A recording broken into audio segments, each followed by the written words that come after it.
Good evening students. तो शुरुआत करते हैं हम अपनी एक्सरसाइज नंबर 3 की शुरुआत करते हैं। क्वेश्चन नंबर 18 तक कर चुके हैं और हम कौन सा क्वेश्चन करने जा रहे हैं अब 19 क्वेश्चन करेंगे जो इंपॉर्टेंट है। वर्ड प्रॉब्लम से रिलेटेड भी क्वेश्चन आएंगे, स्पेलिंग टेस्ट के जो लास्ट क्वेश्चन हमारे पास हैं। तो शुरुआत करेंगे हम 3 के क्वेश्चन नंबर 19 से। यह क्वेश्चन नंबर 19 की शुरुआत करते हैं हम लोग और देखते हैं क्वेश्चन नंबर 19 क्या कहता है। क्वेश्चन नंबर 19 एक वर्ड प्रॉब्लम, ठीक है, यानी मैथमेटिक्स का लाइफ में क्या यूज होगा वो हम लोग देखते हैं। भाई तो देखते हैं क्वेश्चन 19 क्या कहता है। एक ट्रस्ट है बेटा, एक ट्रस्ट है जो 30,000 रुपीज इन्वेस्ट करना चाहती है, ठीक है, और वो दो तरह की सिक्योरिटीज में इन्वेस्ट करेगी। एक जो 5% का इंटरेस्ट देती है आपको और दूसरी कितना बेटा 7% का इंटरेस्ट देती है, ठीक है। बट इस मल्टीप्लिकेशन को यूज करना है और आप 30,000 को ऐसे डिवाइड करें कि आपकी जो टोटल इनकम आनी चाहिए के हिसाब से चाहिए 30,000 को आपके लिए सबसे मैट्रिक्स की जरूरत क्या है। मैं तो वैसे सॉल्व कर लूंगा उसको सिंपल तरीके से। कैसे करेंगे बेटा, मैं आपको पहले सिंपल तरीके से करके दिखाता हूँ, ठीक है ना। आप बताइए कैसे सॉल्व करेंगे इसको। मान लीजिए आपको 30,000 रुपीज इन्वेस्ट करने हैं, कितने इन्वेस्ट करने बेटा 30,000 इन्वेस्ट करने हैं। तो कैसे हम इन्वेस्ट करेंगे बेटा। हाँ जी नमक गुड इवनिंग बेटा। Good evening sir. नंबर 19 हमने शुरू किया है बेटा। नंबर 19 में आपको 30,000 रुपीज आपको क्या करने हैं, इन्वेस्ट करने हैं बेटा। 30,000 रुपीज इन्वेस्ट करने हैं, दो तरह की सिक्योरिटीज इन्वेस्ट करने हैं। एक आपको 5% का रिटर्न दे रही है और दूसरा कितना परसेंट दे रही है 7% का रिटर्न दे रही है। और दोनों से तो कंबाइंड इनकम आनी चाहिए केस 1 के हिसाब से। कितनी आनी चाहिए मेरा बच्चा 1800 आनी चाहिए। तो पहले नॉर्मली क्या करते थे, 7वीं 8वीं क्लासेस में भी करते थे, लेट कर लेते हैं हम लोग 5% जो जहाँ इन्वेस्ट करते हैं हम लोग। इन्वेस्टमेंट इन 5% डॉट में कितना मान लेते हैं हम लोग, याद आया। इन्वेस्टमेंट इन 5% डॉट जो हमें 5% का रिटर्न देता है वहाँ पे एक्स में इन्वेस्टमेंट है। और इन्वेस्टमेंट इन 7% बॉन्ड कितनी है बेटा, कितनी रहेगी वाई मान लिया 30,000 मैंने एक्स मान लिया थे। उधर इन्वेस्टमेंट 30,000 की है, एक जगह इन्वेस्टमेंट एक्स रुपए की करी है, तो रिमेनिंग इन्वेस्टमेंट कितनी बची बेटा 30,000 मैंने वो यहाँ इन्वेस्ट कर देंगे। अब दोनों से तो कंबाइंड इनकम आनी चाहिए। तो इंटरेस्ट का फॉर्मूला क्या होता है, आपने 6वीं क्लास में पढ़ा है, या सब चीजें आपको अकाउंट में बताया होगा, principal into rate into time upon 100 होता है। तो अगर एक्स रुपए की इन्वेस्टमेंट कर रहे हो 5% का आपको रिटर्न चल रहा है, तो कैसे करोगे आप, एक्स इंटू कितना 5/100 इंटू 1 पूरे साल की इन्वेस्टमेंट है, प्लस कितना 30,000 माइनस एक्स इंटू कितना बेटा 7/100 इंटू 1 इज इक्वल टू कितना आ जाएगा बेटा 1800 आ जाएगा, नहीं आएगा बेटा बताइए। क्या आप ऐसे नहीं करा करते थे छोटी क्लासेस में भी, मैट्रिक्स को दूर रखना ये आप ऐसे सॉल्व करते थे नहीं करते थे बेटा। फिर हमारे पास एक्स की वैल्यू आ जाएगी, देखते हैं जरा सॉल्व करो कितना आ गया बेटा 5x/100 आ गया, प्लस कितना आ जाएगा 30,000 का 7% निकाल लो कितना आ जाएगा 2100 आ गया बेटा। 2100 माइनस 7x/100 इक्वल टू 1800 होगा।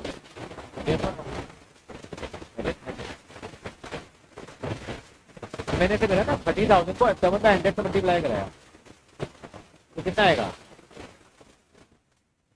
वो भी नहीं, ये तो 5x/100 आ गया। अभी 30,000 है या तो बंद करा 30,000 क्यूब 7/100 हो गया माइनस एक्स क्यूब 7/100 नहीं हो गया।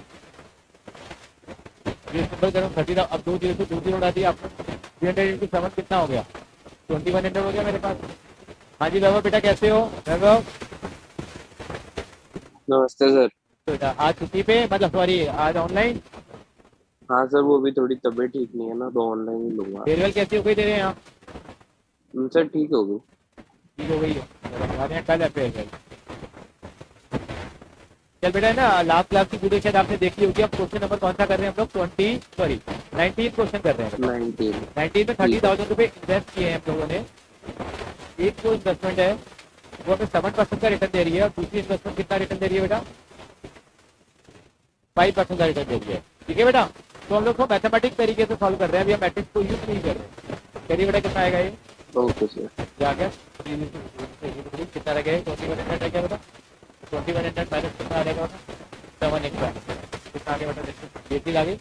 अब मैं क्या करूँगा 5x/100 में से 7x/100 जाएगा तो माइनस का 2x/100 रह गया और माइनस का 300 रह गया, माइनस से माइनस भी कट जाएगा। एक्स की वैल्यू कितनी आ जाएगी 300 इंटू 100/50 कितनी वैल्यू आ गई एक्स की वैल्यू 15,000 रुपये आ गई। तो 5% वाले में कितना इन्वेस्ट करना चाहिए 15,000 और 7% वाले में कितना इन्वेस्ट करना चाहिए फिर 15,000 करेंगे, क्यों? टोटल इंटरेस्ट 30,000 की है, अगर यहाँ 15 कर रहे हो तो बाकी इसको बचे हो 15,000 का। ऐसे हम सवाल सॉल्व किया करते हैं। आप इस सवाल को भी ऐसे एग्जाम में सॉल्व करके आएंगे, जीरो कितने मिलेंगे? जीरो मिलेंगे। मुझे क्यों जीरो मिलेंगे भैया इसका? क्यों जीरो मिलेंगे? क्योंकि यहाँ पे रिक्वायरमेंट किसकी है बेटा हमारे को? Matrix multiplication. मेरे 30,000 रुपये मुझे इन्वेस्ट करना, एक जगह मुझे 5% की रिटर्न मिलती है, दूसरी जगह मुझे 7% की रिटर्न मिलती है। तो कितना कितना इन्वेस्ट करूँ कि मेरी टोटल इनकम कितनी आ जाए बेटा? 1800 आ जाए। यदि 1800 इनकम आ जाता, हाउ मच अमाउंट आई टू जाए, तो कैसे करेंगे बेटा? एक तो सिंपल तरीका होता है, मैंने एक्स पे एक जगह इन्वेस्ट कर दिया 19% और रिमेनिंग अमाउंट जो है 30,000 मैंने कहाँ इन्वेस्ट कर दिया बेटा? 7%। ये दोनों की ज्वाइंट इनकम कितनी आ गई मेरी? 20%। लेकिन मैं तो यहाँ आपको कहना चाह रहा हूँ मैट्रिक्स मल्टीप्लिकेशन में यूज करें, मैट्रिक्स को मल्टीप्लाई करके करें। कैसे करें हम लोग? पहली बात हम गलत करेंगे, जितना गलत करें, ठीक है। ये तो सिंपल तरीका हो गया जो 8वीं 9वीं क्लास का। अब मान लीजिए आपने एक जगह 1 रुपये इन्वेस्ट करे, आपने, आप क्या लिखोगे बेटे? लैंड कर लेते हैं। हाँ बेटा बोलो। सर आपकी आवाज क्लियर नहीं है। आवाज क्लियर नहीं आ रही है मेरी? आ रही है? देखो यहाँ तेरे यहाँ तो माइक का इशू है आपको शायद। माइक का इशू आ रहा है? अब क्लियर है सर। अब क्लियर है? हाँ जी सर। चल ठीक है, बढ़िया। नवन तेरे पास पूरी आ रही थी आवाज बेटा? सर पहले तो थोड़ी कट रही थी, अब सही है। अब ठीक है, हो सकता है मे भी नेटवर्क इशू रहा हो। तो बेटा अब हम लोग को जो इन्वेस्टमेंट करनी है, हम मैट्रिक्स को फॉलो करते हैं। यहाँ पे लेट कर लेते हैं इन्वेस्टमेंट इन 5% बॉन्ड। इन्वेस्टमेंट कितनी है 5% बॉन्ड में बेटा? 5% बॉन्ड में कितनी इन्वेस्टमेंट कर रहे हैं बेटा? एक्स रुपए की। और इन्वेस्टमेंट इन 7% बॉन्ड कितनी मान ली थी बेटा हम लोगों ने? 30,000 माइनस एक्स। ठीक है। अब how to use a matrix multiplication. देखिए आप सोचिए, आपको दो चीज़ों को मल्टीप्लाई करेंगे तो फाइनल आपकी जो इनकम आ रही है वो कितनी आ रही है बेटे? 1800 आ रही है। जब हम कंपेयर करेंगे तो हमें जो दो मैट्रिक्स को मल्टीप्लाई करके जो हमारा रिजल्ट आना चाहिए उसमें कितने एलिमेंट होने चाहिए? केवल एक सिंगल एलिमेंट होना चाहिए। यानी आंसर कितना आना चाहिए? 1800। यानी कि हमें इन चीज़ों को एक मैट्रिक्स की फॉर्म में लिखना पड़ेगा। कैसे? आप दो मैट्रिक्स आप ऐसे लिखिए बेटा, दो मैट्रिक्स मल्टीप्लाई कराने हैं आपको, और आपका रिजल्ट क्या आना चाहिए बेटा? एक सिंगल 1 × 1 ऑर्डर का मैट्रिक्स आना चाहिए। क्यों? क्योंकि आपका जो अमाउंट आना चाहिए वो इंटरेस्ट का कितना आना चाहिए? 1800 आना चाहिए। 1800 का मतलब आपका एक ही एलिमेंट होना चाहिए। तो आप दो मैट्रिक्स को कैसे लिखेंगे? आप इसको किस ऑर्डर का लिखते हैं? मान लीजिए हम लोग 1 × 2 ऑर्डर का लिखते हैं, इसको 2 × 1 ऑर्डर का बनाते हैं। तभी तो 2 से 2 मल्टीप्लाई होगा और नया मैट्रिक्स कितने ऑर्डर का आ जाएगा? 1 × 1। मैंने कैसे सोचा बेटा? ये थोड़ा टाइम लगेगा सोचने में। इसको कैसे सोचा कि भाई मेरे पास इन्वेस्टमेंट है एक जगह की, यहाँ 1 × 2 का मतलब क्या हो गया? रो कितनी है? 1। और कॉलम कितने बेटा? 2। तो रो हमने 1 बनाई, तो रो कैसे बनेगी हमारे पास? रो ये इसको लिख दिया मैंने, इसको लिख दिया मैंने x, और इसको लिख दिया 30,000 माइनस एक्स। पहले पे कितना रिटर्न मिल रहा है मुझे बेटा? 0.05। दूसरे पे रिटर्न कितना मिल रहा है मुझे? 0.07। अब मैंने ये जो लिखा 0.07, ये मैंने ऐसे लिख दिया, मान लीजिए ये सही लिखा, मैंने गलत लिखा। अब यहाँ इसका ऑर्डर 1 × 2 है, लेकिन इसका ऑर्डर मुझे कितना बनाना पड़ेगा? 2 × 1। मैंने इसको ऐसा लिख दिया। क्या मल्टीप्लाई हो जाएंगे? क्या नहीं होंगे ना, क्योंकि इसका ऑर्डर भी कितना है? 1 × 2 ही है। लेकिन 1 × 2 से 1 × 2 थोड़ी मल्टीप्लाई होगा। मुझे कैसे लिखना पड़ेगा बेटा? ये मुझे लिखना पड़ेगा 0.05 और 0.07। अगर आप लिख भी दोगे गलती से तो पता लग जाएगा आपको। इसका ऑर्डर कितना है बेटा? 2 × 1 है हमारे पास। दोबारा देखते हैं। अब इन दोनों को क्या करेंगे हम लोग? मल्टीप्लाई करेंगे। मल्टीप्लाई करने का तरीका क्या होता है? पहले कॉलम को उठाओ, उठा करके यहाँ रख दो। किसको मल्टीप्लाई करेंगे? एक्स को कैसे मल्टीप्लाई करेंगे? 0.05 से प्लस क्या करेंगे? 30,000 माइनस एक्स इंटू कितना? 0.07, और इज इक्वल टू कितना आएगा हमारे पास? कितने के बराबर है इनकम हमारी? 1800। इसको सॉल्व करेंगे कितना आएगा बेटा? इसको लिख दूं मैं 5x/100 लिख दूं मैं? लिखने चलो वो कैसे करो? 30,000 में इसको करेंगे तो कितना आ जाएगा? 2100 minus 7x/100 is equal to 1800। Solve करोगे तो एक्स की वैल्यू कितनी आ जाएगी बेटा? 15,000 आ जाएगी। तो दूसरी इन्वेस्टमेंट भी निकल के आ जाएगी। तो मैंने इसको ऐसे मैट्रिक्स की फॉर्म में लिखा। सर हम छोटे बच्चे कैसे लिखेंगे मैट्रिक्स की फॉर्म में? हमें क्या मालूम, हम तो ऐसे देसी तरीके से सॉल्व कर सकते हैं। लेकिन आपको चीज़ सीखनी होगी बेटा, एक वर्ड प्रॉब्लम आ जाती है हमारे एग्जाम में। तो मैंने एक बच्चे ने कहा इसका और कोई ऑल्टरनेटिव भी हो सकता है क्या? सर मैं इसको ऐसे लिख सकता था क्या? 0.05, 0.07, और यहाँ पर लिख देता मैं एक्स, और यहाँ लिख देता 30,000 माइनस एक्स। क्या ये भी सही होता क्या? पहले मैं रेट ऑफ इंटरेस्ट को लिख देता। इसका ऑर्डर कितना है बेटे बताओ मुझे। रो कितनी है बेटे यहाँ 1, कॉलम कितने हैं 2, रो कितनी है 2, कॉलम कितने हैं 1, और ये किसके बराबर कर दिया मैंने वही 1800 के बराबर कर दिया। क्या ऐसे कर सकता था क्या मैं इसको? वही आ जाएगा 0.05 into x plus 0.07 into this. बात तो वही पड़ी। तो सर इसको ऐसे लिखें बताओ तो सही, कैसे भी लिख दो, दोनों ही चीजें क्या है सही है। क्लियर हो गया? यानी कि मैट्रिक्स मल्टीप्लिकेशन का कंसेप्ट आपने क्या करा यूज करा। जब भी मैट्रिक्स मल्टीप्लिकेशन का कंसेप्ट हम यूज करेंगे तो हम ये देखेंगे कि हमें जो लास्ट में एलिमेंट लाने हैं, जो लास्ट का मैट्रिक्स होना चाहिए उसमें कितने एलिमेंट मुझे चाहिए, कितने एलिमेंट चाहिए मुझे वहां पे, एक सिंगल एलिमेंट चाहिए। तो मेरे पास ऐसे कर लूंगा। एक बार इसको कॉपी कर लो बेटा, इसका सेकंड पार्ट आप घर पे खुद करेंगे बेटा, कॉपी कर लो, डू इट फास्ट। हाँ जी बेटा बोल, वो कर लो, करना नॉलेज के लिए करने में क्यों दिक्कत थोड़ी है बेटा, उसको पेपर में इस तरह से करना है हमारे को खाली, फिर रहने दो। हाँ वो कंसेप्ट के लिए है कि आपको एक कंसेप्ट डेवलप हो गया कि कैसे हम लोग इंटरेस्ट निकालेंगे बेटा।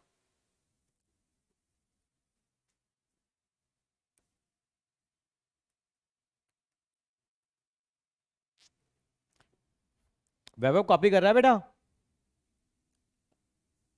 हाँ जी सर। नहीं कर रहा? हाँ जी सर बोला है। अच्छा अच्छा, मेरे को लगा तबीयत अभी तेरी ज़्यादा खराब है, तू नहीं लिख पा रहा।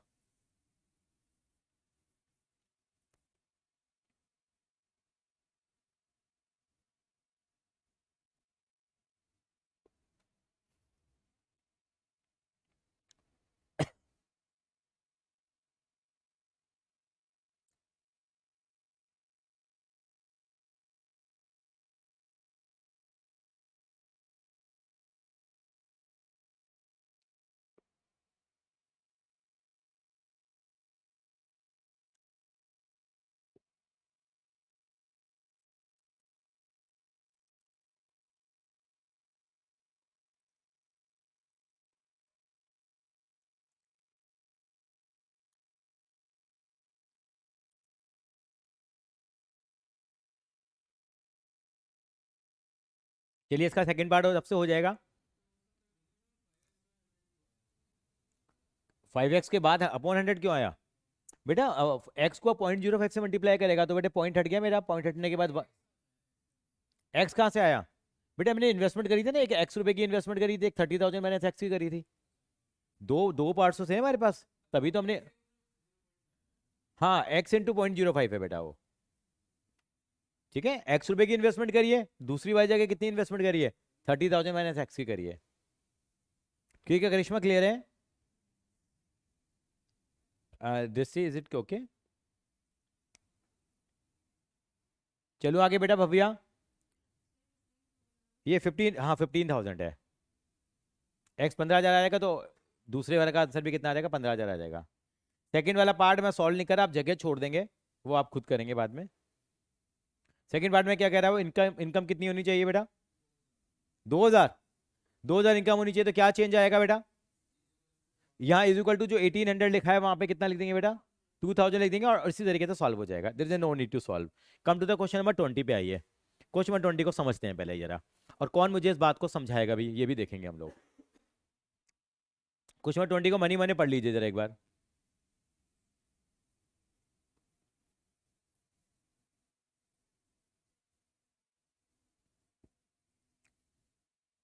नवम बेटा क्वेश्चन नंबर 20 आता है बेटा? हाँ जी सर। हाँ क्वेश्चन नंबर, हाँ बेटा 15,000 एक्स की वैल्यू,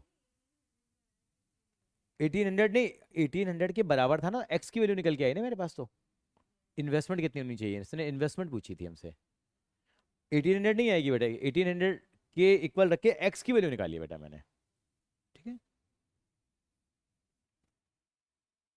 क्वेश्चन नंबर 20 जो है, देखिए एक बुक शॉप है, ठीक है, और particular school has 10 dozen chemistry book. यहाँ पे केमिस्ट्री की बुक 10 डजन हैं, 8 डजन फिजिक्स की बुक है और 10 डजन इकोनॉमिक्स की बुक है। सेलिंग प्राइस रखा है आपका 80, 60 और 40 रुपीज़ है हर पीस का। तो बताओ total amount the book shop will receive from the selling all the books using matrix algebra. सिर्फ देसी तरीके से करिए। एक स्कूल है, स्कूल में कौन कौन सी बुक है बताओगे जरा मुझे एक बार जरा। केमिस्ट्री, दूसरी फिजिक्स, इकोनॉमिक्स। केमिस्ट्री की कितनी बुक है 10 डजन है, तो एक डजन में 12 पीस होते हैं मैं बुक्स लिख दूं बेटा, कितनी बुक्स आ गई मेरे पास? 120 बुक हो गई हमारे पास। और फिजिक्स की बेटा, अच्छा 8 डजन है तो 96 हो गई। और इकोनॉमिक्स की वो 10 डजन है, 120। अच्छा एक केमिस्ट्री की बुक कितने रुपए की है? प्राइस कितना है, सेलिंग प्राइस? 80 और 60, 40। आपसे क्या पूछना चाह रहा है, क्या पूछा उसने मुझसे? कि बताओ कि दुकानदार को जो बुक शॉप है वहाँ उन सारी बुक्स को बेचने के बाद कितना अमाउंट कलेक्ट होगा। तो आंसर कितना आएगा? एक सिंगल एलिमेंट आएंगे या बहुत सारे एलिमेंट आएंगे? सिंगल एलिमेंट आएगा। उसी से पूछोगे तो क्या करेगा? किसी की दुकान पे खरीदने जाओगे आपको भैया आपने क्या खरीदा? भैया 120 मैंने केमिस्ट्री की बुक्स खरीदी है, एक बुक कितने रुपए की? 80 रुपए की है। तो 120 को किससे मल्टीप्लाई करेगा वो? 80 से। 96 को किससे मल्टीप्लाई करेगा? 60 से। और 120 को किससे मल्टीप्लाई करेगा? 40 से। सबको ऐड करने के बाद जो आंसर आएगा, भैया इतना पैसा मुझे दे दो। अगर ऐसे दुकानदार खुद मैट्रिक्स अलजेब्रा करने लग गया तो वो होते दुकान ही बंद हो जाएगी उसकी। तो ठीक है जी, क्या कहा भैया फटाफट से कैलकुलेटर से अमाउंट निकालेगा, पूछेगा भैया, कह रहे नहीं ये जब बताओ कि मैट्रिक्स अलजेब्रा से बताओ तभी पैसे दूंगा मैं। ये तो है नहीं सर, फिर हम क्यों पढ़ा रहे हैं कॉम्प्लिकेटेड चीज़ें? ये तो देसी हिसाब किताब है, क्या जरूरत है हमें पढ़ने की? ये आगे जाके यूज होता है क्यों बेटा?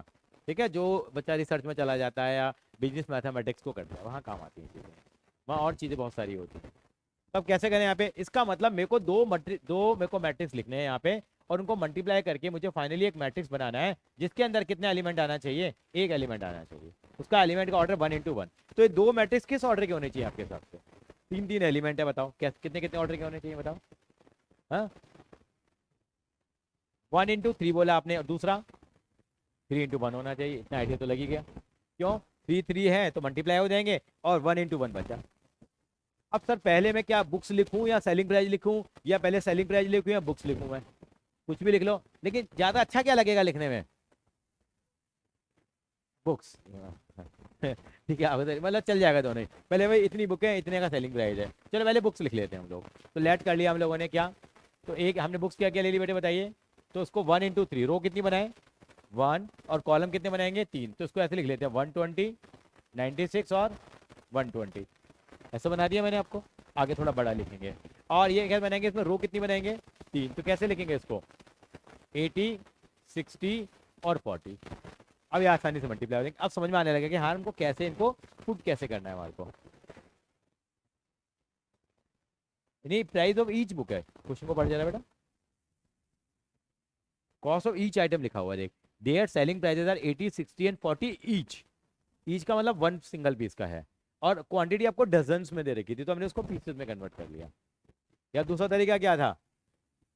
ये डजन में, इनको डजन में रहने देते, इसको फिर 12 से मल्टीप्लाई करा लेते। कैसे कर लीजिए? अब ये मल्टीप्लाई होंगे तो पहला कॉलम उठा करके यहाँ रखेंगे। तो 120 को किससे मल्टीप्लाई कराएंगे? 80 से। और देसी तरीका भी क्या था?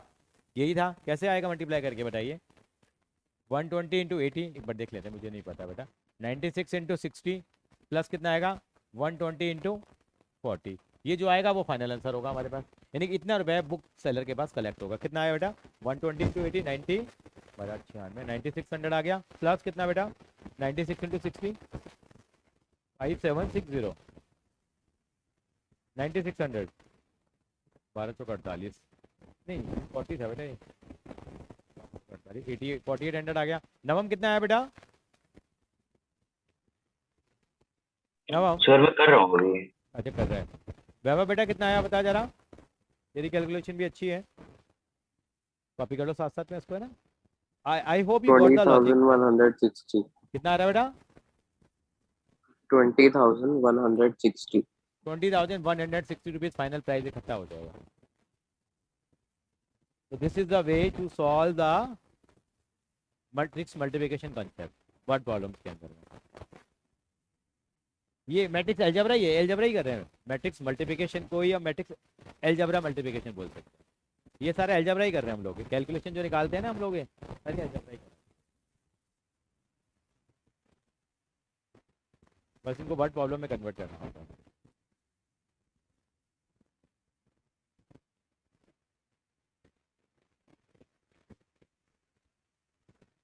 ये प्राइस लिख देना, यहाँ बुक्स लिख देना। यहाँ ये थोड़ा अच्छा लगेगा। केमिस्ट्री यहाँ क्या था? फिजिक्स, यहाँ इकोनॉमिक्स, यहाँ पे लिख देंगे बुक्स। लेट माना था, चलो कोई नहीं चलेगा। एग्जाम्पल लिख दिया SOL, सोल। हाँ अभी मैं एक बच्ची मुझे रात को मिली, very have you taken the admission,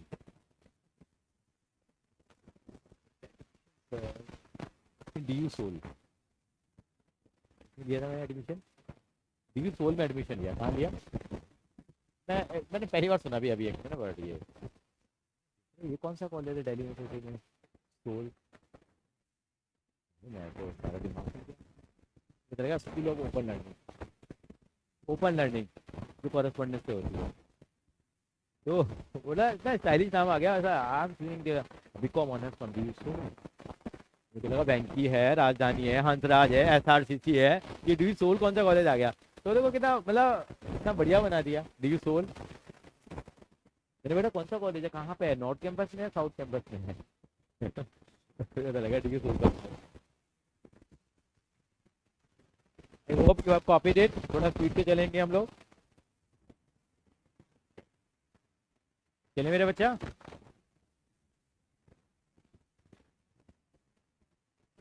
जब हम क्लियर बेटा, हाँ जी सर। 20,160 रुपीज। अगर नवम अगर हम प्राइस लिख देते तो कोई दिक्कत है, और बाद में बुक लिख देते? नहीं सर। की बात है, तो सेम थिंग देखने में सर बट फिर उसके बाद ऐड करना पड़ता। हाँ चलिए, होप एवरीवन इज करेक्टेड। ये क्वेश्चन नंबर 21, 22 एक ही कैटेगरी के सवाल हैं, इसको और देख लेते हैं हम लोग। कॉपी कर लेते हैं बेटा, 21 पे चलते हैं। ये इस तरह के क्वेश्चन है ना, एमसीक्यू में पूछ लेते हैं बेटा। देखो अभी आज आने की उम्मीद थी कि आज सिलेबस रिलीज कर देंगे 31 मार्च को, अभी तक तो करा नहीं। 1-2 हफ्ते के अंदर में सिलेबस आ जाएगा तो पता लग जाएगा कि हमारा एमसीक्यू पैटर्न आएगा या कितना एमसीक्यू आएगा, कितना हमारा सब्जेक्टिव आएगा, या टर्म 1 होगा, टर्म 2 होगा। अभी तो पढ़ते रहो बस केवल अभी तो। हाँ बिल्कुल है। अब यार वो करा रही है कि ना, टर्म 1 में पहले था वो सिलेबस में, ठीक है, टर्म 1 में था वो पहले, लेकिन अगर मान लो टर्म 1 और टर्म 2 हुए नहीं तो फिर तो बाद में जाके कराते हैं उसको, नॉर्मली कराने तो कोई बात नहीं। ली ने इक्वेशन किया था क्लास 11 में, उसी का एक्सटेंशन ही तो है। और वैभव जी तो कर ही चुके हैं। वैभव आप तो कर चुके हैं लीनियर इक्वेशन, उन्होंने तो इनकी स्कूल वालों ने 11 में करा दिया, बड़े एडवांस है, 11 में करा दिया। आसान सा चैप्टर है ना वो भी।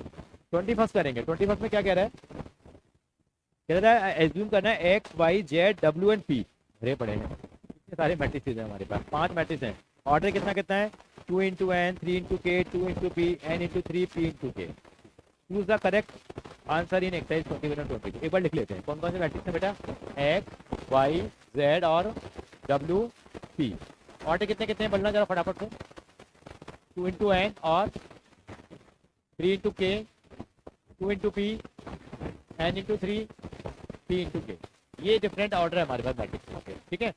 अब पता है मेरे को एन पी और के की वैल्यू क्या है। अब क्या चाहता है ये वैल्यू, ये निकलवाना भी चाहता है कि बताओ कि कौन सा आंसर सही आएगा। और क्या दिया उन्होंने मुझे, choose the correct alternative exercises 21, 22। Restriction of N K N P so that P Y और डब्ल्यू वाई डिफाइन हो जाए। क्या डिफाइन हो जाए, पी वाई और डब्ल्यू वाई। अब देखो पी वाई का मतलब क्या है, इन दोनों का क्या हो रहा है बेटा, प्रोडक्ट हो रहा है। और डब्ल्यू वाई का मतलब क्या हो रहा है, इन दोनों का ही प्रोडक्ट हो रहा है। तो पी और वाई का प्रोडक्ट कब होगा, जब हमारी वो कंडीशन सेटिस्फाई हो जाए। पी मैट्रिक्स का ऑर्डर कितना है मान लीजिए, एक बार मैं आराम से लिख के बताता हूँ। जैसे पी मैट्रिक्स है यहाँ पे और ये डब्ल्यू वाई मैट्रिक्स है। पी मैट्रिक्स का ऑर्डर कितना दे रखा है बेटा मुझे, पी इंटू के। बात समझ आ रही है मेरी बात, पी इंटू के।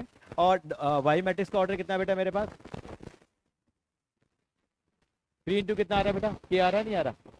अब ये दोनों मैट्रिक्स मल्टीप्लाई किस कंडीशन में हो सकते हैं, अगर क्या वैल्यू निकल के आए, इसको मल्टीप्लाई होने के लिए क्या चीज जरूरी है बताओ, k is equal to 3। Very good, k is equal to 3। क्यों, क्योंकि मैट्रिक्स की कंडीशन ही क्या है, पहले मैट्रिक्स के नंबर ऑफ कॉलम और दूसरे मैट्रिक्स के नंबर ऑफ रो सेम होनी चाहिए। इसका मतलब ये चीज जो है, ये दोनों चीजें मेरी बराबर होनी चाहिए। तो क्या कंक्लूजन निकल के आया, इसका मतलब मेरी k की वैल्यू कितनी आ जाएगी बेटा, 3 आ जाएगी।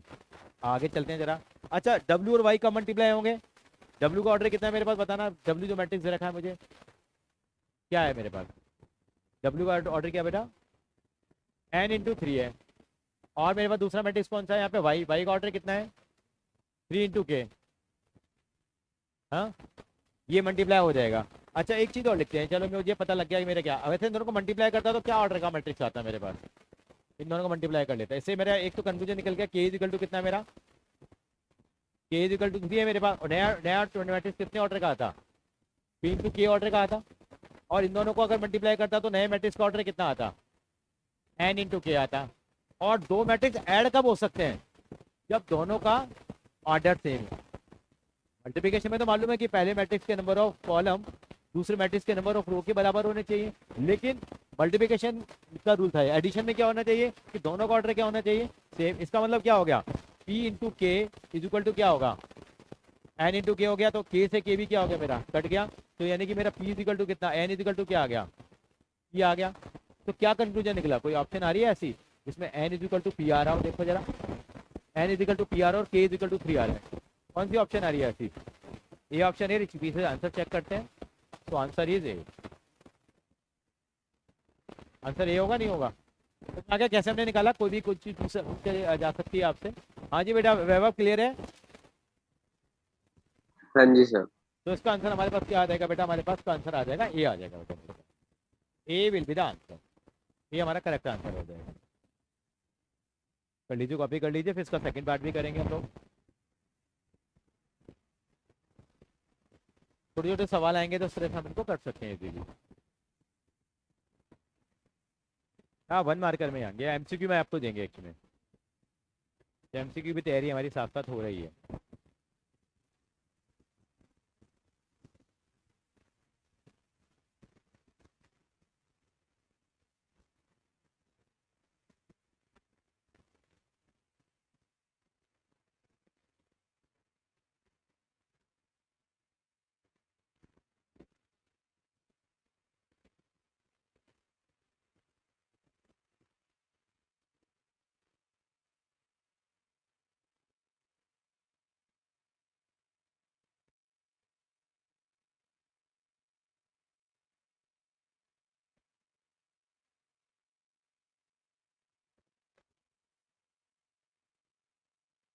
चलिए बेटा, सेकंड पार्ट में क्या कहना चाह रहा है बेटा, वो देखो, कह रहा है एन इजिकल टू पी दे रखा है आपको ऑलरेडी, और कह रहा है ऑर्डर ऑफ मैट्रिक्स क्या बताना है बेटे,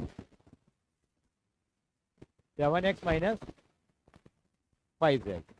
7 तो एक स्केलर नंबर है और 5 भी एक स्केलर नंबर है, तो x मैट्रिक्स ले लेते हैं, मतलब कि जो मैट्रिक्स x है इसका ऑर्डर इसका ऑर्डर, दो मैट्रिक्स माइनस कब होते हैं, जब दोनों का ऑर्डर सेम होना चाहिए। x मैट्रिक्स का ऑर्डर कितना है बेटा, यहाँ पे बता, s मैट्रिक्स का ऑर्डर कितना है बेटा, 2 इंटू एन है, और माइनस कर रहा हूँ फिर जेड ऑर्डर का मैट्रिक्स, जेड ऑर्डर का मैट्रिक्स कितना है, 2 इंटू पी। इसका मतलब क्या कंफ्यूजन निकला मेरे पास, एन पी के इक्वल होगा बेटा हमारा, क्या होगा, और इन्होंने ऑलरेडी दे रखा था मुझे, तो बता रहे कि इसका जो मैट्रिक्स आएगा, जो इन दोनों को ऐड करके मैट्रिक्स आएगा, उसका ऑर्डर कितना होगा मेरा, इन दोनों को माइनस करके आएगा, उसका ऑर्डर कितना होगा, 2 इंटू एन भी कह सकता हूँ, उसका ऑर्डर में क्या कह सकता हूँ, 2 इंटू पी भी कह सकता हूँ, यानी कि मेरा ऑर्डर कितना होगा, 2 इंटू एन भी हो गया, 2 इंटू पी, कोई ऑप्शन में आ रहा है बेटा, और एन पी के बराबर है, क्या ऑर्डर हो जाएगा बेटा बताओ फिर। तो मैं 2 इंटू एन भी कह सकता हूँ, 2 इंटू क्या कह सकता हूँ मैं इसको, पी भी कह सकता हूँ, उसका मतलब ऑर्डर कौन सा होगा, देखो इधर से दे रखा है कोई आपको, या 2 इंटू एन है यहाँ पे, 2 इंटू एन नहीं होता, अगर 2 इंटू पी होता, 3 इंटू 2 है तो वो नहीं होगा, तो इसका मतलब इसका आंसर कितना आ जाएगा बेटा आपका, 20 आ जाएगा। समझ आ गई, पहले क्या आना चाहिए बेटा, आगे 2 आना चाहिए। I hope this is clear, ये एमसीक्यू में आएंगे आपको के लिए। सब्ट्रैक्शन का बेटा, अगर दो मैट्रिक्स अगर सब्ट्रैक्ट होते हैं तो दोनों का ऑर्डर क्या होना चाहिए, सेम होना चाहिए। सेम होने का मतलब क्या हो गया, इसका मतलब मैथमेटिकली क्या हो गया, 2 into N is equal to 2 into P आ गया। इससे क्या कंफ्यूजन निकल के आया कि मेरे पास एन पी के बराबर है, ये तो उसने दे भी दिया था एन पी के बराबर है, ठीक है मेरा बच्चा। इसका मतलब क्या हो गया, अब नया मैट्रिक्स जो आएगा वो अगर दो मैट्रिक्स को ऐड करते हैं तो नया मैट्रिक्स भी उसी ऑर्डर का आता है, या दो मैट्रिक्स को अगर सब्ट्रैक्ट करते हैं तो नया मैट्रिक्स क्या आता है, वो भी उसी ऑर्डर का आता है। इधर 2 इंटू एन होगा या 2 इंटू पी होगा। चलिए नेक्स्ट एक्सरसाइज करते हैं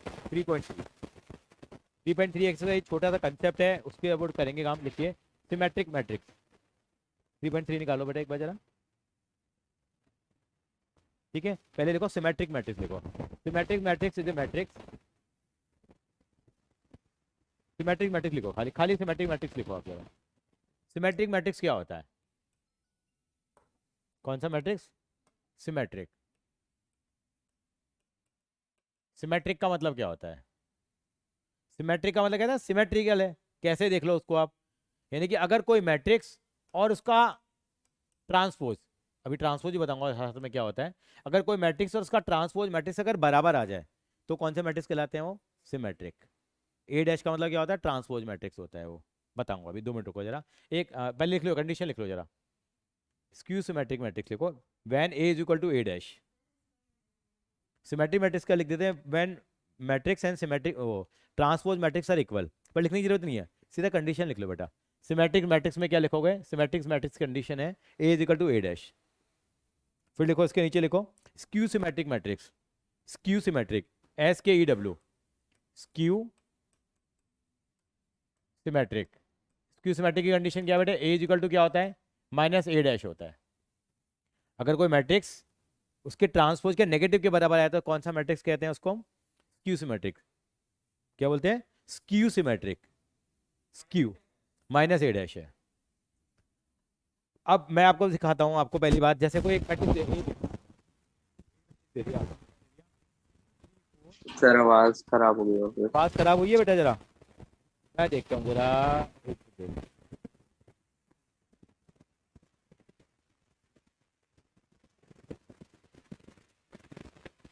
अब आई आवाज बेटा?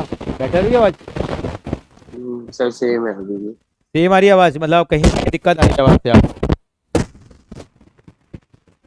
बेटर हुई ना? नहीं सर सेम है।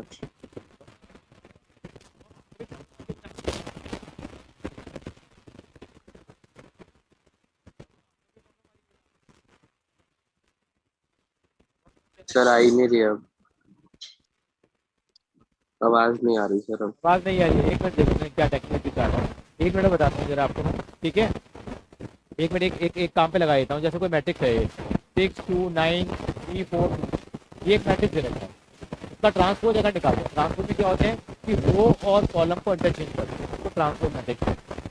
अगर रो और कॉलम को अगर क्या करते हैं, इंटरचेंज कर दें, तो उसको ट्रांसपोज मैट्रिक्स कहते हैं। क्या कहते हैं? ट्रांसपोज। ए डैश किसका सिंबल है बेटा? ए डैश किसका सिंबल है बेटा? ट्रांसपोज। कौन सा पोज? Transpose matrix. यानी कि इसका ट्रांसपोज मैट्रिक्स क्या बनेगा? ये 2 3 4 ऐसे आ रहा है, ये रो में आ रहा है, तो कैसे कन्वर्ट कर दो आप कॉलम में, कितना बन जाएगा? 2 3 4 और 6 2 9 3 4। बेटे ये से रो में ना बेटा, ये 2 3 4 ऐसे लिखा हुआ है, उसको कॉलम में बदल दो। सेकंड रो है नहीं तो सेकंड कॉलम बना दो, थर्ड रो को कॉलम में बदल दो। एक ही बात है, ये कॉलम है 2 6 3 है, इसको ऐसे लिख दो आप, ये 3 2 4 है, इसको ऐसे लिख दो। अगर ऐसे लिखेंगे तो ये मैट्रिक्स कौन सा मैट्रिक्स कहलाएगा? ट्रांसपोज मैट्रिक्स कहलाएगा। क्या कहलाएगा? ट्रांस। और अगर ए और ए डैश मैथमेटिकली बराबर आ जाएं तो कौन सा मैट्रिक्स बन जाएगा? वो सिमेट्रिक बन जाएगा। ये सिमेट्रिक नहीं है, केवल ये क्या है? ट्रांसपोज है। अगर कोई मैट्रिक्स और उसका ट्रांसपोज मैट्रिक्स बराबर आ जाए तो कौन सा मैट्रिक्स, और अगर बराबर के ना आके माइनस के बराबर आ जाए तो स्क्यू सिमेट्रिक। पहला सवाल आप पहला दूसरा तीसरा सवाल, पहला पार्ट आप खुद करेंगे बेटा। आप रो को कॉलम में, कॉलम को रो में इंटरचेंज करेंगे बेटा। मैं बेटा अभी देख रहा हूँ, आवाज आ रही है बेटा मेरी अभी? जो आपने स्क्यू सिमेट्रिक का लिखा है हाँ। वो A dash is equal to minus A नहीं होना चाहिए था? बेटा वो मैथमेटिकली तो एक ही बात हो गई बेटा, आपने बिल्कुल ठीक कहा। देखिए उसको हम ऐसे भी इंटरप्रेट कर सकते हैं, जैसे A is equal to A dash है, इसको हम क्या लिख सकते हैं? अगर उसका ट्रांसपोज निकालोगे तो ए के बराबर आएगा, और उसका ट्रांसपोज निकालोगे तो किसके बराबर आएगा बेटा? वो माइनस ए के बराबर। नवम बेटा बिल्कुल बिल्कुल परफेक्ट है। इसको ऐसे भी लिख सकते हो ना, ऐसे भी लिख सकते हो, मैथमेटिक्स है। नवम आवाज आ रही है बेटा मेरी?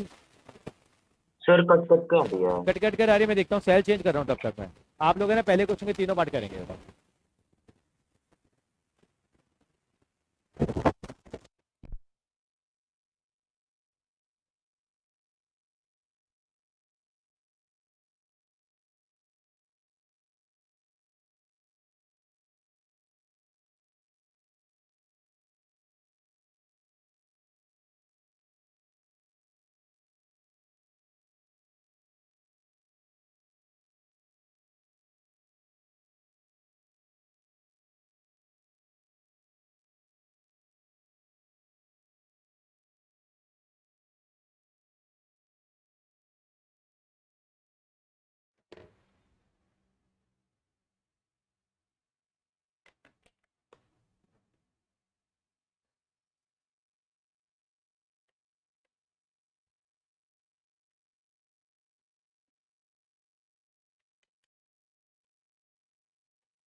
बेटा आवाज आ रही है बेटा मेरी अब?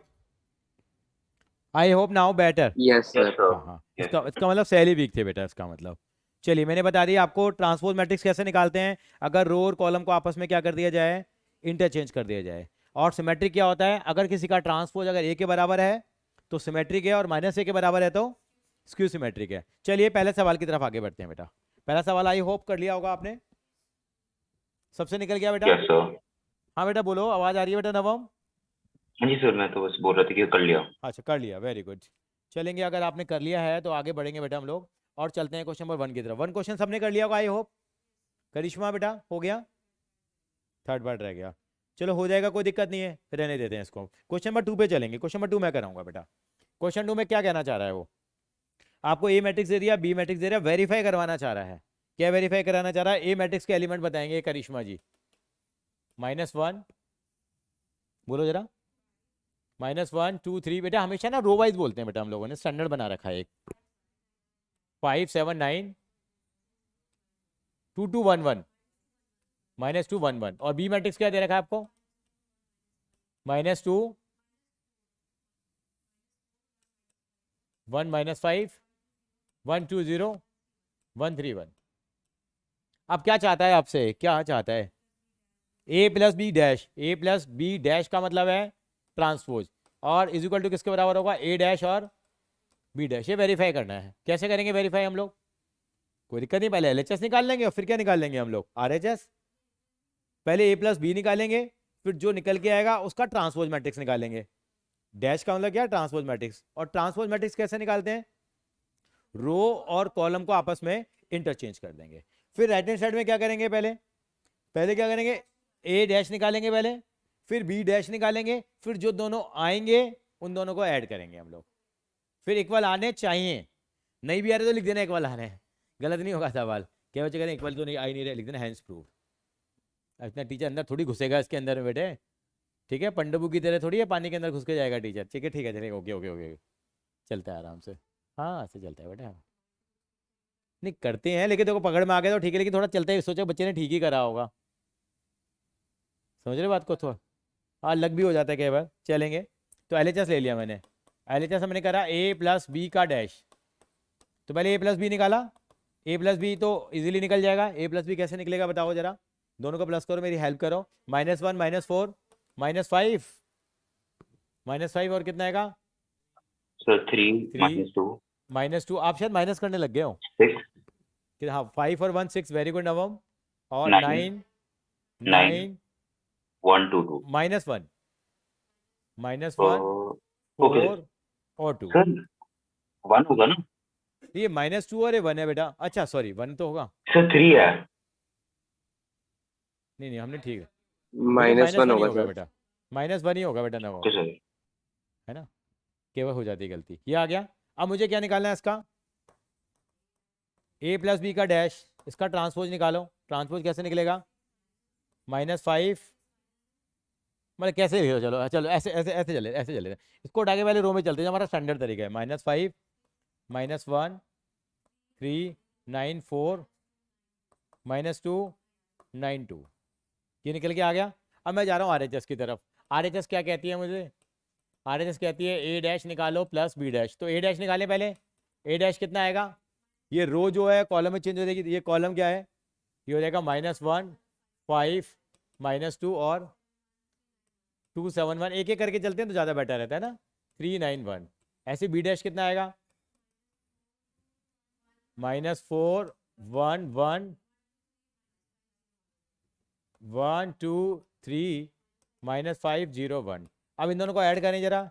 ए डैश जमा बी डैश कितना आएगा बेटा? देखो जरा। -1 -4 -5 6 -1 3, नहीं 7 और 2 9 आएगा ना बेटा? 9 हाँ 4 -2 9 और 2, ये आ गया मेरे पास। अब देखो क्या दोनों चीज़ें बराबर आ रही है नहीं आ रही? देखो जरा, आ गई, चलो थैंक गॉड। हाँ आती हैं, नहीं आ रही तो इसका मतलब हमारी गलती है। ये नहीं कि क्वेश्चन के ऊपर आप क्वेश्चन मार्क ही लगा दें। इस वाली एक्सरसाइज में सीबीएसई को 10वां सवाल बड़ा पसंद है इसका, पता नहीं क्यों इतना पसंद है उनको, दे देते हैं। 4 एक साल के बाद आ जाता है, रिपीट हो जाता है ये। ठीक है वैभव, कॉपी कर ले बेटा, तेरे को तो याद आ गया होगा, पहले किया हुआ है। हाँ जी सर। हाँ सर मेरी जी बुक में सर। वो बी डिफरेंट लिखा हुआ है। क्या दिखा रहा है? बी डिफरेंट है मेरे में। अच्छा हो सकता है बुक का एडिशन तेरा पुराना तो नहीं है बेटा? हाँ जी सर।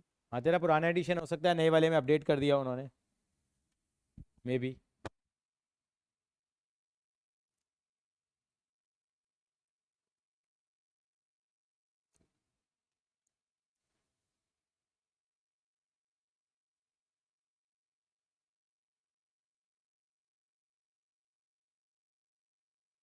बाकी के स्कूल अभी तेरा तेरा तो हो गया था मैट्रिक्स, ऑनलाइन चलेगी क्लास ऑफलाइन जा रही है स्कूल?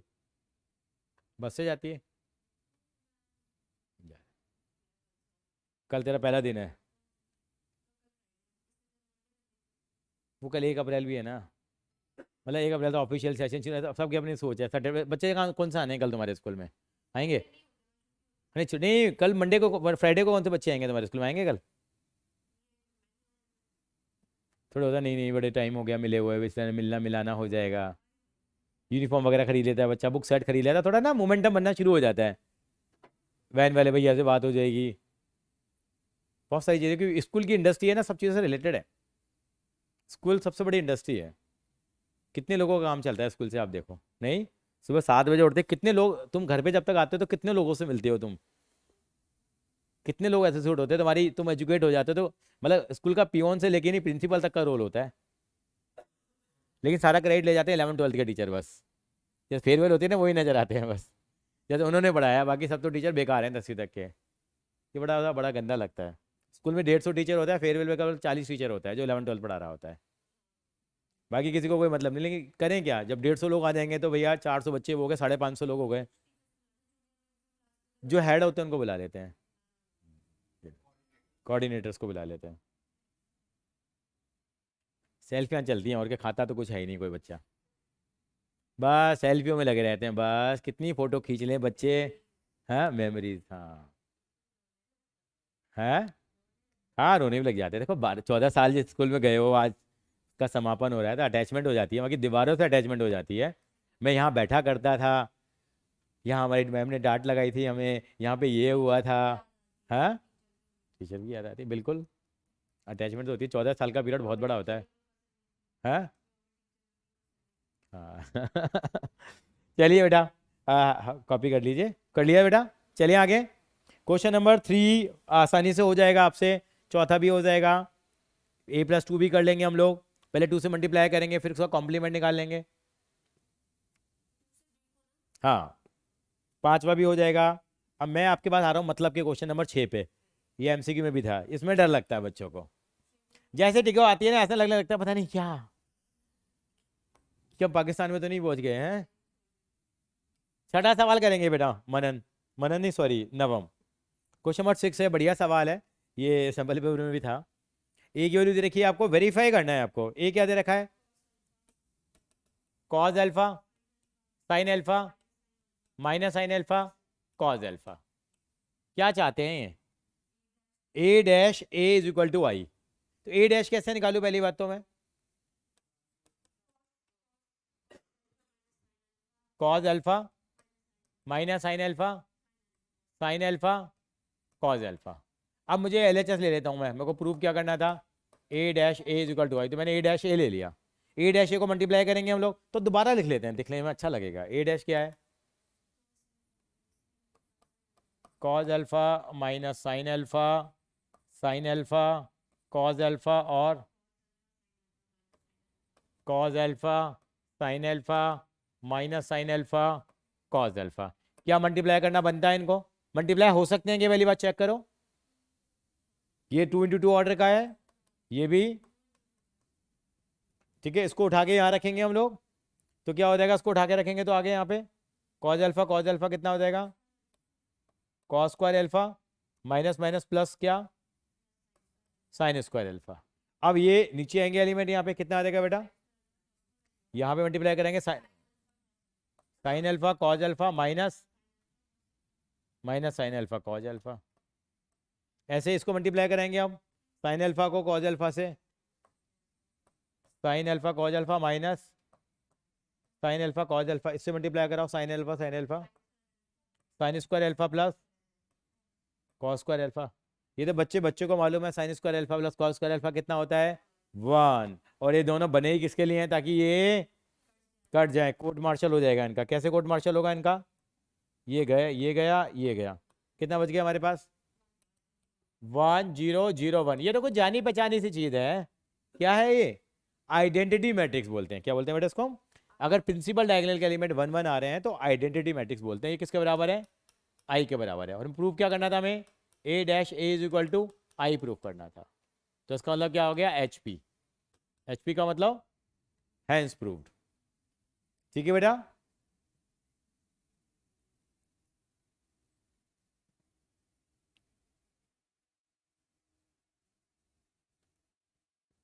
आठवां करूंगा, 9वां करूंगा, 10वें का एक पार्ट कराऊंगा मैं। 3 सवाल और कराने हैं मुझे। वैभव क्लियर है। हाँ जी सर।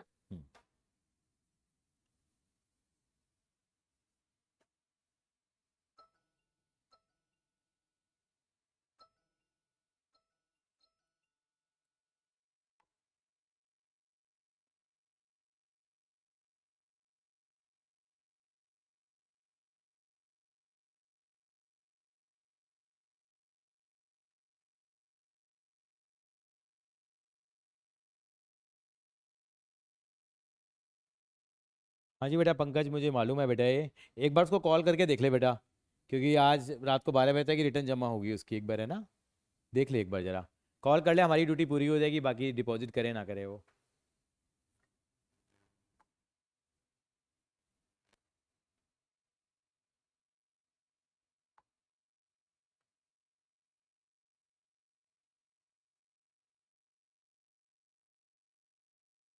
आज लास्ट डेट है ना रिटर्न फाइल करने की बेटा, 31 मार्च रात को 12 बजे तक बस।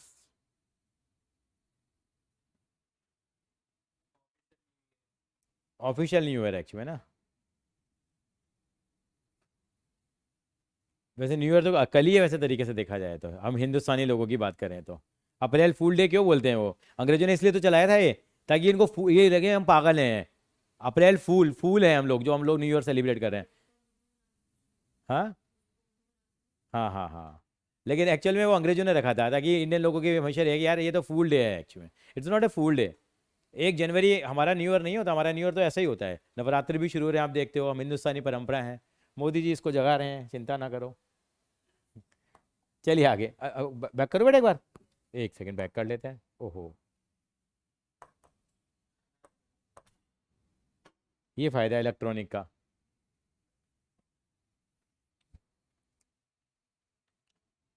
क्वेश्चन नंबर 8 करेंगे हम लोग अब, क्वेश्चन नंबर 8 है, क्वेश्चन नंबर 7 भी हो जाएगा, शो करना सिमेट्रिक है स्क्यू सिमेट्रिक है, कर लोगे। क्वेश्चन नंबर 8 करेंगे तो और बेटर हो जाएगा हमारे लिए, 7 करके दिखाऊँ हो जाएगा सिमेट्रिक में। हाँ ए डैश निकालना पड़ेगा, बराबर आ गया तो सिमेट्रिक है, और माइनस ए के बराबर आ गया तो स्क्यू सिमेट्रिक है। चलिए 8वां सवाल। हाँ हाँ, शो में तो शो होगा ही होगा, मतलब आप क्या को यार शो नहीं हो रहा है, इसका मतलब किताब में कोई खराबी नहीं है, खराबी किसमें है, हम में है। ठीक बेटे, 3 नंबर का, हाँ नहीं 1 नंबर का नहीं आएगा बेटे, फिर एमसीक्यू फॉर्म बन जाता है 1 नंबर में तो। 8 रुपये का, सॉरी 8 रुपये नहीं, सॉरी 8वां सवाल कितने, हाँ 8वां सवाल देखते हैं जरा फटाफट से हम लोग। 8वां क्या बेटा, मैट्रिक्स ए दे रखा, ए कितना दे रखा बेटा बोलोगे जरा, 1 5, क्या क्या चाहते क्या हैं, ए प्लस ए डैश कह रहे हैं कि सिमेट्रिक मैट्रिक्स होता है, बताओ जरा हमें, चेक करके देख लेते हैं। तो ए डैश निकालें बेटा जरा, ए डैश 1 6 5 7 आ गया। अब चाह रहे हैं कि बताओ कि ए plus A dash symmetric matrix है, चलो ए प्लस ए डैश निकालो जरा, कितना आ रहा है वैसे, क्या आ रहा है बताओ, क्या 2 आ गया, 11 आ गया, नहीं ये भी 5 है, ये 5 है बेटा, हाँ ये 11 आ गया और ये 14 आ गया। ये क्या हुआ, कुछ गड़बड़ हुआ है देखो जरा, 1 5 6 7 एलिमेंट यही थे। अच्छा अब ये कह रहे हैं कि शो करो कि सिमेट्रिक मैट्रिक्स है, सिमेट्रिक है ये, चेक करें। इसका नाम मैंने दे दिया यू, क्या नाम दे दिया इसका, यू। अब यू डैश निकाल के देख लें यार एक बार, यू डैश निकालो कितना आ रहा है, 211 जो ऐसे लिखा हुआ है 211 हमने ऐसे लिख देंगे, या ये 1114 के बराबर आ रहा है क्या? u is equal to U dash आ गया, इसका मतलब u is A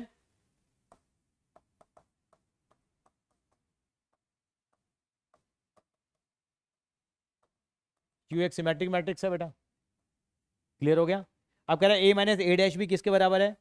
q symmetric, तो a माइनस ए डैश निकालने जरा एक बार, कितना आ रहा है बताओ जरा, a माइनस ए डैश बताओ जरा, 0 -1 1 0।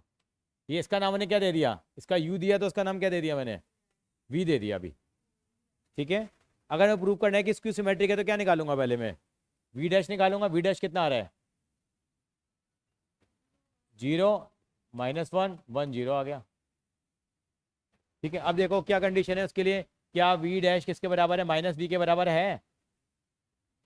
v डैश देखो ये आ रहा था, इसको माइनस से मल्टीप्लाई करो उसके एलिमेंट को, 0 1 है कि नहीं है, क्या बेटा, माइनस v का मतलब कि जो v मैट्रिक्स है उसको माइनस से मल्टीप्लाई करेंगे हम लोग। ये देखो ये है ना v डैश है, माइनस से मल्टीप्लाई करते हो ये तो कुछ फर्क नहीं पड़ेगा, ये 1 आ जाएगा, ये -1 है 0, बराबर आ गया नहीं आ गया, तो उसका मतलब क्या हो गया, v is the skew symmetric. Copy कर लो बेटे उसको भी, ठीक है नवम। Yes sir.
चलें बेटा, कर लो।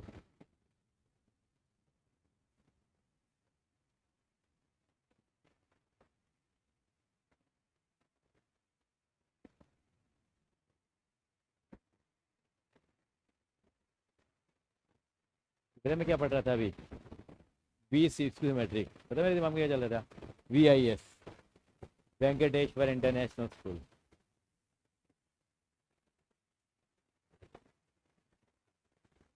CBSE से एक चेयरमैन आए थे जो आजकल NTA के कमेटी है, उन्होंने पता क्या नाम दिया VIS का, मतलब बड़ाई नहीं करा कि हाँ वो हमारा स्कूल है, उन्होंने उसकी फुल फॉर्म बताई क्या, 2011 की बात है, 2011 में he has defined the VIS very innovative school, very impressive school. We are so happy with all the arrangements on annual day. 2011 का annual day था वो. That's superb. So he has given the 2 words. It's not Venkateshwar International. Very impressive school, very innovative school. He is the chairman of NTA. मैं बुला भी रखा है अभी एक वक्त को, अगर मैं जाऊंगा नहीं, पर ट्यूजडे को 5 अप्रैल को ही है।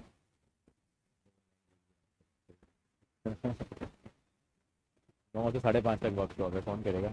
चलें आगे जरा, क्वेश्चन नंबर 10 की तरफ आगे चलेंगे। क्वेश्चन नंबर 9 हो जाएगा बेटा, फाइंड ये ए डैश करके आधा हाफ कर लोगे, उसकी वैल्यू आ जाएगी, ये मैंने ए डैश भी निकाल लोगे। क्वेश्चन नंबर 10 का पहला पार्ट करेंगे। तो क्वेश्चन नंबर 10 का पहला पार्ट क्या है बेटा, क्वेश्चन का मतलब समझोगे जरा क्या कहना चाह रहा है ये, कह रहे कि एक्सप्रेस करो उस मैट्रिक्स को, कैसे कह रहे हो, एक्सप्रेस करो सम ऑफ, बेटे ए और ए डैश को प्लस कर लो, उसका आधा कर लेना, उसकी वैल्यू आ जाएगी, 1/2 से मल्टीप्लाई कर देंगे, मतलब हाफ कर देंगे उसका, ठीक है। अच्छा क्वेश्चन नंबर 10 में इस मैट्रिक्स को एक्सप्रेस करना है, इस मैट्रिक्स को कैसे एक्सप्रेस करना है, sum of symmetric and skew symmetric, यानी इस मैट्रिक्स के 2 हिस्से करेंगे, एक सिमेट्रिक होगा और एक स्क्यू सिमेट्रिक होगा, बस खत्म, ये दोनों बराबर आ रहे हैं, मैं करके दिखाता हूँ।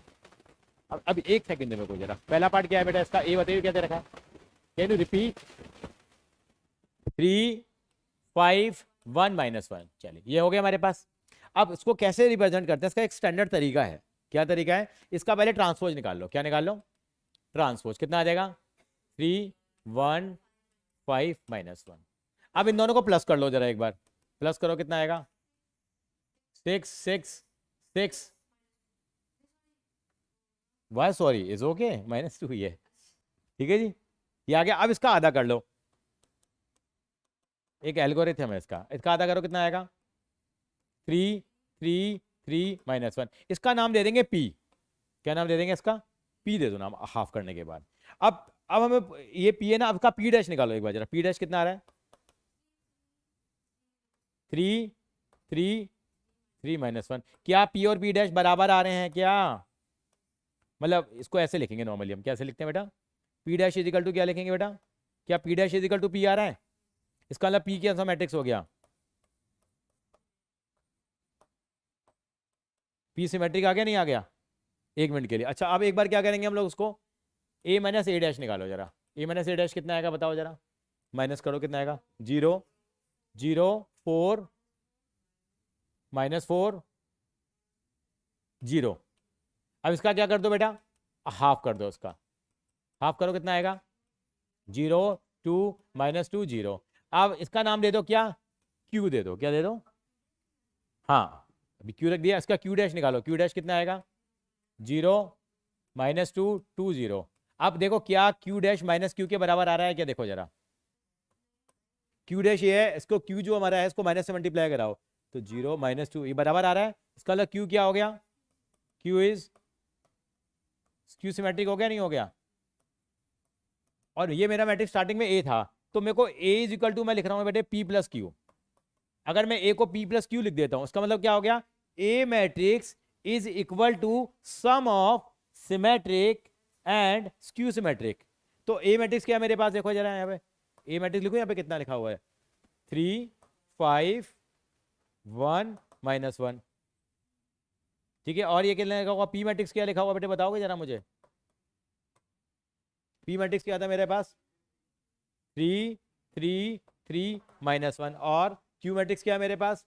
0 2 -2 और 0। अब इनको ऐड करना है जरा, 3 और 0, ठीक है, 3 और 2 5, 3 और -2 1, और -1 और 0 -1। यानी कि एक मैट्रिक्स हमेशा किसके बराबर होता है? Sum of symmetric and skew symmetric. तो रिप्रेजेंट कर दिया, नहीं करा हमने? एक्सप्रेस कॉपी कर लो एक बार उसको। ये सीबीएसई को पता नहीं क्यों पसंद है, उनकी अपनी मर्जी, चलो। लेकिन बच्चों को थोड़ा पसंद, बच्चों को भी आसानी है कुछ नहीं इसमें, ठीक है बेटा? समझ में आ रही है बात ये? सर हम डायरेक्टली थ्योरम 2 यूज कर सकते हैं ना इस पे? क्या बेटा, दोबारा बोलोगे बेटा? सर हम डायरेक्टली इस पे थ्योरम 2 यूज कर सकते हैं ना? A is equal to half A plus A dash plus कर हाफ सकते हैं, ए लेकिन बेटा यहाँ माइनस पे ए ना डैश। सीबीएसई में ना स्टेप्स दिखाने होंगे बेटा। Okay sir. हाँ, तो आपको इस तरह से दिखाना ही पड़ेगा बेटा। मैं थोड़ा साइड हो जाता हूँ, सो यू कैन कॉपी।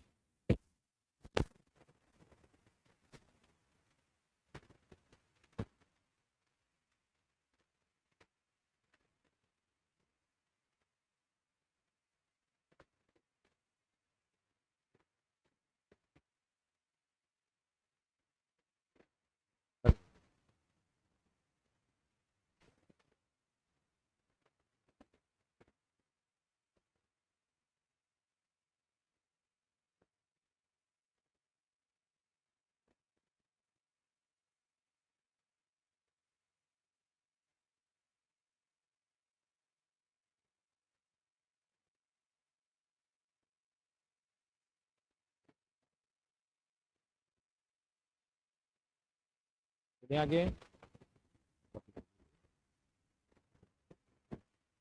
ठीक है नवम, कॉपी कर रहे हो बेटा? नवम, वैभव, हाँ जी सर, कॉपी कर लिया। ये वाली एक्सरसाइज कंप्लीट कर लेना आप, ठीक है? फिर हम सैटरडे मिलते हैं, सैटरडे कंप्लीट करते हैं इसको। आज टाइम का पता ही नहीं लगा, है ना? नहीं पता लगा ना टाइम का। आप सब बहुत पढ़ाई में मग्न हो गए हैं एक्चुअली, है ना? चलिए ठीक है नवम, आज इतना रखते हैं बेटा हम लोग, ठीक है? Bye bye everyone. Okay, thank you sir. Okay बेटा, ओके वैभव।